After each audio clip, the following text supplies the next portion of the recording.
Hay algo que nadie te dice cuando ves un edificio terminado, cuando cruzas un puente o cuando caminas por una carretera perfectamente construida. Nadie te dice que no todo lo que sostiene una estructura es concreta, porque algunas están sostenidas por algo más, algo que no debería estar ahí, algo que alguna vez estuvo vivo. Desde hace siglos, en distintas partes del mundo, existe una creencia que aparece una y otra vez, como si fuera un eco que se niega a desaparecer, una idea antigua, oscura, incómoda. La creencia de que para que una construcción perdure, para que resista el paso del tiempo, necesita ser alimentada, no con dinero, no con esfuerzo, no con materiales, con vida. No es una historia moderna, ni una conspiración nacida en Internet. Hay registros, relatos, fragmentos de historias que hablan de lo mismo con diferentes nombres, pero con el mismo fondo perturbador. Personas que eran ofrecidas, integradas, absorbidas dentro de estructuras para darles estabilidad, como si la tierra o algo debajo de ella exigiera un precio. Y aunque muchos lo consideran solo folclore, hay quienes aseguran que esto no desapareció, que simplemente dejó de decirse en voz alta, porque cuando una obra comienza, todo parece normal: ruido, maquinaria, hombres trabajando, órdenes, polvo en el aire. Pero hay ocasiones donde algo no encaja, donde los accidentes comienzan a acumularse de una forma extraña, no como errores humanos, sino como si algo estuviera interfiriéndose. Un trabajador cae, sin razón clara, una estructura falla, aun cuando todo estaba bien calculado, herramientas que dejan de funcionar justo en momentos críticos, y poco a poco, el ambiente cambia.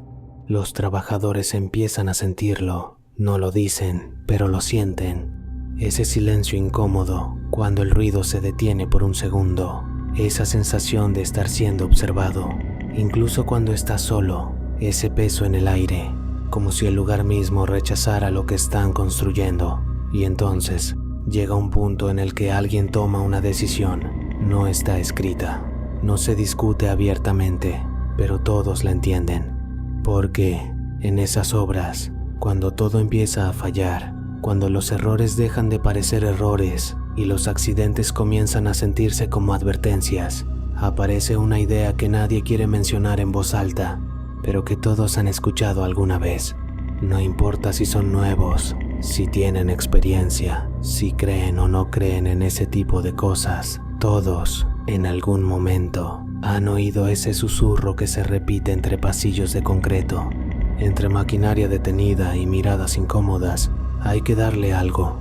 Y lo más inquietante es que nadie pregunta qué significa exactamente, porque en el fondo todos lo saben. Y no es simbólico, nunca lo ha sido. No es una ofrenda, no es un ritual antiguo con velas y palabras extrañas. No es algo que puedas ignorar o disfrazar de superstición. Es directo, es crudo. Es irreversible, es una decisión que se toma sin decirse completamente, pero que se ejecuta con una precisión que da más miedo que cualquier grito. El elegido no es al azar, nunca lo ha sido. No se trata de suerte, ni de coincidencia, ni de quién estuvo en el lugar equivocado en el momento equivocado. No, siempre hay un patrón, siempre hay una selección silenciosa. Es alguien que no llama la atención, alguien que no genera vínculos, alguien que no deja huella, un trabajador nuevo, que apenas empieza a adaptarse, alguien callado, que hace su trabajo sin meterse con nadie, alguien que no habla mucho de su vida porque no hay mucho que contar, alguien que no tiene a nadie esperándolo al final del día, ni mensajes preguntando si ya llegó, ni llamadas perdidas, ni una ausencia que levante sospechas, alguien que puede desaparecer sin demasiado ruido. Y eso es lo que lo vuelve perfecto. Esa noche, la obra sigue funcionando, pero ya no es la misma. Hay una diferencia que no se puede explicar con palabras, pero que todos sienten. El ambiente cambia.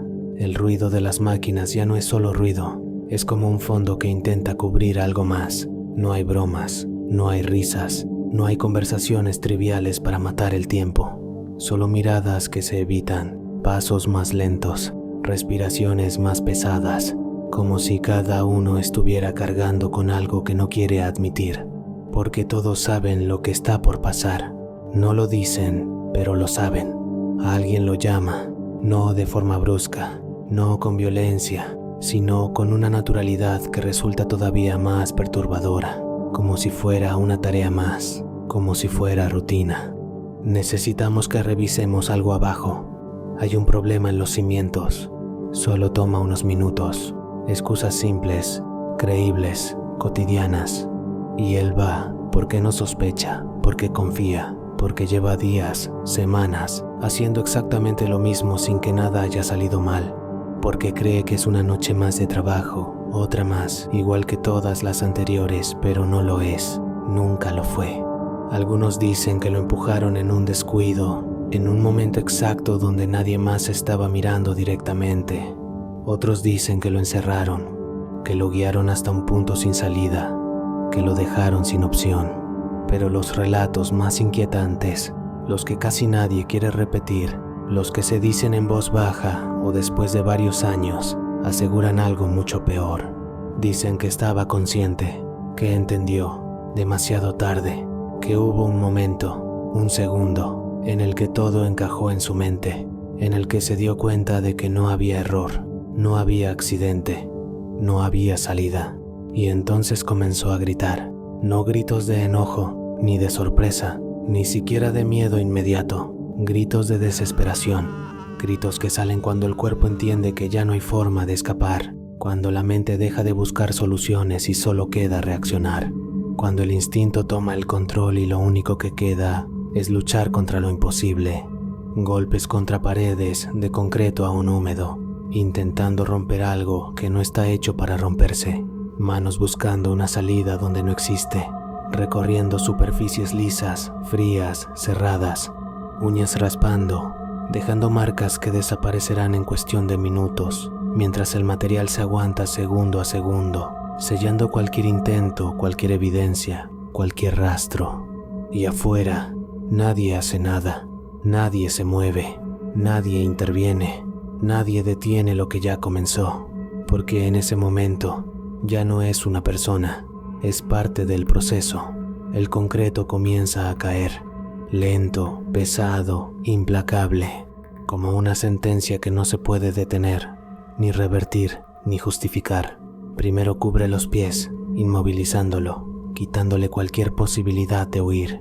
Luego las piernas, atrapándolas, fijándolas al lugar donde va a desaparecer. Luego el torso, comprimiendo el aire, dificultando la respiración, acelerando el pánico. Los gritos cambian, se vuelven más agudos, más desesperados, más inhumanos. No son palabras, no son frases, son sonidos rotos, fragmentados, irreconocibles, como si la voz misma se estuviera quebrando bajo la presión del miedo, hasta que dejan de ser gritos, hasta que se convierten en ecos, hasta que simplemente desaparecen, y luego nada, silencio, un silencio que no es natural, un silencio que no es vacío, un silencio que pesa, que incomoda, que se queda flotando en el aire como si algo aún estuviera ahí, observando, escuchando, esperando. Y al día siguiente, la obra continúa. Las máquinas vuelven a encenderse y el sonido metálico vuelve a llenar el espacio como si nada hubiera pasado, como si la noche anterior no hubiera dejado ninguna marca, ningún rastro. Las órdenes regresan, las voces se escuchan otra vez y todo parece volver a la normalidad, o al menos a una versión muy bien imitada de ella. El ruido lo cubre todo, lo envuelve, lo tapa, como si fuera una capa más que se coloca encima de lo ocurrido, enterrándolo no solo bajo concreto, sino también bajo rutina. Una vista simple todo sigue igual, pero no lo está. Hay algo que cambia, y no es algo evidente, ni fácil de señalar. No es algo que puedas ver directamente, sino algo que se percibe poco a poco, en detalles pequeños que empiezan a acumularse. De repente, los accidentes dejan de ocurrir, no disminuyen, se detuvieron por completo. Las fallas desaparecen sin explicación, como si nunca hubieran estado ahí. Las herramientas funcionan perfectamente, las estructuras se mantienen firmes y cada parte del proceso comienza a encajar de una manera casi inquietante. Todo fluye, pero no de una forma normal. Es demasiado preciso, demasiado limpio, demasiado perfecto. Esa perfección es lo que incomoda, porque no se siente natural. Se siente como si algo hubiera cambiado detrás de lo visible, como si algo hubiera intervenido, como si la obra hubiera recibido exactamente lo que necesitaba para estabilizarse, como si ya no estuviera sola. Y ese es el punto donde el miedo deja de ser inmediato y se vuelve más profundo, más difícil de explicar, porque lo que realmente perturba no es lo que pasó esa noche, sino lo que sigue ahí después. El silencio que quedó no fue un cierre, fue el inicio de algo más, algo que no se ve, pero que permanece, algo que no se mueve como nosotros entendemos el movimiento, pero que está presente de una forma constante. ¿Por qué? Algo que no se ve, pero que permanece. Algunos trabajadores, años después, cuando ya no están en ese lugar y cuando el miedo deja de ser algo inmediato, han hablado de eso. No lo hacen fácilmente, ni de forma directa. Lo cuentan como si fueran recuerdos incompletos, como si estuvieran armando algo que nunca entendieron del todo. Y lo más extraño es que aunque lo cuentan por separado, muchas cosas coinciden. Hablan de sensaciones extrañas cuando se quedan solos en ciertas zonas de la obra, sobre todo en aquellas donde antes ocurrieron más accidentes. Dicen que no es algo inmediato, que no es un susto repentino ni algo que te haga correr al instante. Es algo mucho más sutil, un tipo de incomodidad que no sabes de dónde viene pero que no desaparece, un sonido que no debería estar ahí, como un golpe suave y regular, sin ritmo claro, como si viniera desde dentro de algo sólido. A veces es un rasguño, lento, constante, como si alguien estuviera arrastrando algo contra una superficie cerrada sin lograr atravesarla. Lo más inquietante es cuando aparece la sensación de que no estás solo, incluso cuando sabes que deberías estarlo. Algunos describen haber escuchado una respiración que no coincide con la suya, que no sigue su ritmo, que no cambia cuando ellos se mueven. Una respiración que simplemente está ahí, como si perteneciera a alguien más o a algo más. Y en ese punto, lo racional empieza a romperse. No hay forma de explicarlo sin aceptar que algo no encaja. Si alguien decide quedarse más tiempo del que debería, si ignora ese instinto que le dice que se vaya, puede notar algo aún más extraño. No es inmediato, ni claro, ni fácil de entender, pero está ahí, una voz, no como una voz normal, no con palabras definidas, ni con un tono reconocible. Es más bien una especie de intento de voz, algo fragmentado, débil, como si tuviera que atravesar capas muy densas para poder salir. No grita, no puede hacerlo, solo susurra. Y ese susurro tiene algo en común en todos los relatos. Parece estar pidiendo ayuda o salida. Muchos intentan convencerse de que es su imaginación, que es el cansancio, el estrés o la sugestión del lugar. Y es cierto que esas cosas pueden jugar con la mente, pero hay quienes simplemente no vuelven después de experimentar algo así. No dan explicaciones largas, no hacen escándalo, solo se van. Y eso, de cierto modo, pesa más que cualquier historia. Lo que vuelve todo más inquietante es lo que ocurre cuando esas estructuras dejan de existir, cuando pasan los años y llega el momento de demolerlas, cuando el concreto se rompe y los cimientos quedan expuestos. Es ahí donde a veces aparecen cosas que no deberían estar ahí. No ocurre siempre, ni en todos los casos, pero sucede lo suficiente como para que no sea fácil ignorarlo.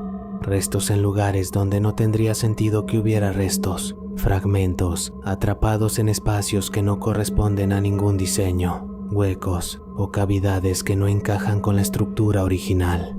Son detalles que muchas veces se pasan por alto o se descartan rápidamente porque analizarlos implicaría hacer preguntas incómodas, y esas preguntas llevan a respuestas que nadie quiere enfrentar, porque aceptar que algo así no es solo aceptar un hecho aislado, es aceptar toda una lógica detrás, una forma de pensar que no debería existir, pero que quizás nunca desapareció del todo. Por eso, la mayoría de las veces se ignora, se cubre, se registra de forma superficial o simplemente se deja pasar. Es más fácil seguir adelante que detenerse a cuestionar lo que hay debajo de algo que parece tan sólido, tan confiable. Nadie quiere pensar que aquello que sostiene un edificio, un puente o una calle podría ser algo más que material, pero esa idea, una vez que entra en la cabeza, es difícil de sacar. La próxima vez que entres a un lugar así, cuando el ruido se apague un poco y te encuentres en silencio, quizás valga la pena detenerte un momento, no para asustarte, sino para observar, para escuchar. Porque en esos espacios, cuando todo parece completamente normal, es cuando más fácil es pasar por alto lo que no debería estar ahí. Y si en algún momento, en medio de ese silencio, percibes algo extraño, algo que no encaja, algo que no puedes explicar del todo, tal vez no sea buena idea ignorarlo. Porque si hay algo que estas historias se repiten una y otra vez, es que algunas estructuras no solo se construyen, algunas parecen necesitar algo más. Si te gustó esta historia, suscríbete al canal, porque aquí no contamos cuentos, contamos lo que muchos prefieren no decir. Y tú, piénsalo bien la próxima vez que pases frente a una obra en construcción, porque nunca sabes qué fue lo que realmente quedó ahí abajo.